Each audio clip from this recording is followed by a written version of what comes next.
오늘은 우리가 복을 타고난 투자자인 이유 세 번째입니다. 오늘의 주제는 테슬라의 에너지이고, 영상 보시기 전에 구독 부탁드립니다. 여러분은 테슬라의 사명이 뭔지 아시나요? 테슬라의 사명은 미래의 지속 가능한 에너지로서 빠른 전환입니다. 일론 머스크가 전기 자동차에 뛰어든 이유는 아주 오래전부터 지구 온난화나 자연, 탄소 배출 등으로 정부에서 석탄 에너지를 줄여야 된다는 이야기를 들었을 때입니다. 그때 일론 머스크는 지구를 살릴 수 있는 방법이 전기차로서의 전환과 미래 에너지였습니다. 지금의 테슬라의 주요 사업은 자동차입니다. 또 실제로 돈을 벌고 있는 것도 자동차죠. 그렇기 때문에 테슬라의 에너지 사업을 무시하는 분들이 많은데요. 실제로 일론 머스크가 마스터 플랜 3에서 사람들이 많이 기대했던 모델 2를 발표하지 않고 에너지 얘기만 주구장창했습니다. 그래서 많은 사람들이 실망을 했고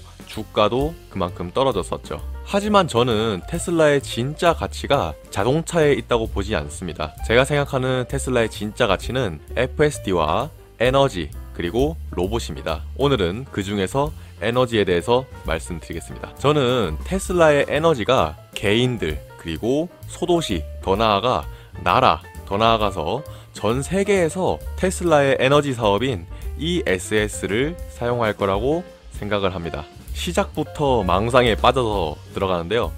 저희는 개인 투자자이기 때문에 망상을 잘해야 됩니다. 그래야만 미래의 이 기업이 어떻게 될 것인지 상상을 할 수 있고, 그것을 점점 확인해 나가면서 정말로 내가 생각했던 가설들이 점점 맞아지고 있구나, 이런 걸 이제 생각을 해야 되기 때문에 이 사업이 앞으로 어떻게 될 건지 상상하는 것은 우리 개인 투자자에게 굉장히 중요한 것입니다. 그러니까 웃지 마시고 들어주시길 바랍니다. 확실한 건 이 세상이 탈탄소화, 탈화석 연료 이렇게 될수록 테슬라의 에너지 사업은 점점 더 확장이 많이 될 것입니다. 우선 여러분들은 넷 제로를 아시나요?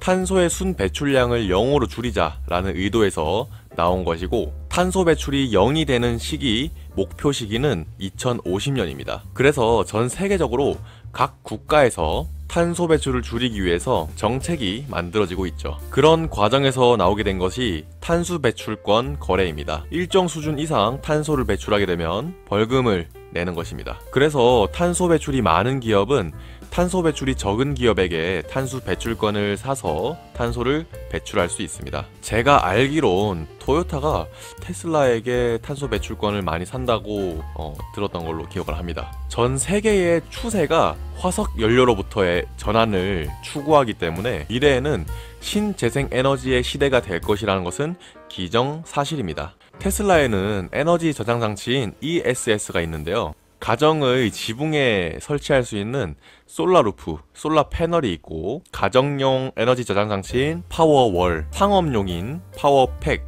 파워팩보다 훨씬 많은 에너지를 저장할 수 있는 메가팩. 메가팩은 파워팩보다 13배 더 저장 용량을 높였고, 모델 S보다는 30배 더 많은 에너지를 저장할 수 있습니다. 정말로 어마어마한 에너지를 저장할 수 있는데요. 일론 머스크가 이 에너지 팩을 만드는 것이 자동차를 생산한 것보다 훨씬 저렴하다고 말한 바도 있죠. 테슬라의 ESS가 무서운 점은 확장성에 있습니다. 신재생 에너지를 우리 같은 개인이 생산할 수 있는 방법은 태양열, 태양광입니다. 기술별 에너지 생산 캐파로 봤을 때도 태양열이 압도적으로 높아지고 있습니다. 하지만 태양열 에너지로 에너지를 얻는 것은 단점이 있는데요. 단점이 뭐냐면 태양은 낮에만 뜬다는 것입니다. 낮에만 에너지를 생산할 수 있고 밤에는 에너지를 생산할 수 없습니다. 우리가 가정에서 에너지를 많이 쓰는 시간은 사실 낮이 아니라 밤입니다. 그렇기 때문에 ESS, 에너지 저장 장치가 중요한 것입니다. 이렇게 가정에서 생산해서 저장한 에너지를 개인이 쓸 수도 있고, 서로 간에, 개인 간에 거래도 할 수 있습니다. 그렇게 생산도 할 수 있고 거래도 할 수 있다면 우리 개인에게는 아주 좋은 시스템이죠. 그렇기 때문에 그것의 확장성은 어마어마하게 빠르게 확정이 될 것입니다. 또 호주의 빅토리아 주에는 전력 공급이 불안정한데요. 그래서 테슬라가 그곳에 세계 최고 수준의 에너지 저장소를 만들었습니다. 212개의 메가팩을 설치했고 그것이 저장 가능한 에너지는 350메가와트입니다. 그 정도의 전력이면 10만 명이 하루 종일 사용이 가능합니다. 이렇게 들으면 에이 뭐 하루밖에 안 돼? 라고 무시하실 수도 있지만 우리 지구의 0.2%의 면적만 들어간다면 전 세계의 인구가 커버 가능한 수준입니다. 테슬라가 지금은 전기차 회사죠. 또 테슬라의 2030년 목표는 2천만 대의 자동차를 판매하는 것입니다. 그러려면 선 주문으로 어마어마하게 많은 배터리를 주문해야 됩니다. 또 그렇게 많은 배터리를 생산해야 됩니다. 정말 예정대로 2천만 대를 판매하면 좋겠지만 예정보다 판매를 못했다면 그 배터리는 재고로 남게 됩니다. 하지만 테슬라에게는 이런 배터리 재고의 리스크는 거의 없습니다. 왜냐하면 이 메가팩 사업, ESS 사업은 시간이 갈수록 더 확장될 것이기 때문에 만약에 자동차가 판매되지 않아서 배터리의 재고가 남는다면 그 남는 배터리로 ESS 사업을 확장해 나가면 되기 때문에 테슬라에게 배터리 재고 리스크는 거의 없다고 생각하셔도 좋습니다. 그리고 이 테슬라의 ESS의 사업성을 보더라도 앞으로 탄소 배출에 대한 규제가 더욱 강해질 거기 때문에 탄소 배출이 많은 철강, 시멘트, 정유, 플라스틱 이런 화석 연료를 기반으로 둔 사업들은 타격이 클 것입니다. 그러면 이 기업들은 탄소 배출을 줄이기 위해서 테슬라의 ESS를 사용할 가능성이 높아집니다.